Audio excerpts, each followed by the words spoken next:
यात्रा मालिकों को बैठक को न डाकिबा घटना प्रतिक्रियाशील होइछि यात्रा राजनंदिनी। शुक्रवार एक सांबादिक सम्मेलन में यह विरोध करिसेंति यात्रा राजनंदिनी मालिक श्रुतिरंजन पल्लई। सांबादिक सम्मेलन में श्रुति कहिसेंति तांकु यात्रा मालिक संघर बैठक को डका जाय नाही। यात्रार एंतुड़ीशाल भद्रक जिला को अणदेखा करा जाउथिबा अभियोग करिसेंति। नरीपंडा भद्रक जिलार नरीपंडा जदि मालिकों को दुर्व्यवहार करिसेंति तेबे ताहा निंदनीय। तांकु ने एते विवाद होइछे हेले जदि नरींको उपरे आलोचना हेउछि तेबे भद्रक जिलार यात्रा पार्टी को डाकिबा कथा, किंतु यात्रा संघ एमिति कले नाही। मालिक संघ तरफरु नरीपंडा को बॉयकट करबा विषय मु अवगत होई नाही। तेणु जदि नरीपंडा यात्रा राजनंदिनी को आसंती तेबे आमे तांको स्वागत करिवु।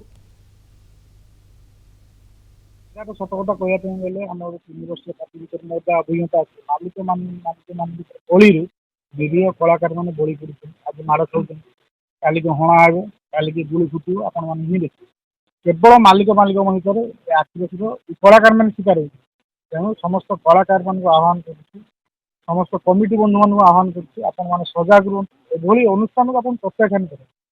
जो अनुष्ठान कौन कलाकार को 40 लाख 50 लाख गाड़ी 80 लाख 90 लाख दरमा दे से अनुष्ठान जाए कौ कमिटी यात्रा कर कमिटी वाला कौन जमीबाड़ी बिक्री कर मालिक को पैसा देवे।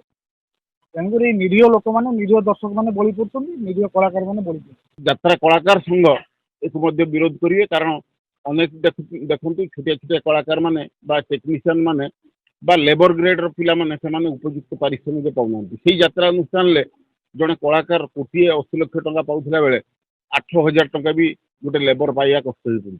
तेणु ये जमी वैषम्यता पारिश्रमिक वैषम्यता हो भितर फिलिंग्स जोटा अच्छी मालिक आउ यात्रा कलाकार से गुड़ा सब न रखापी आपण मान माध्यम आम सब अनुरोध करूँ।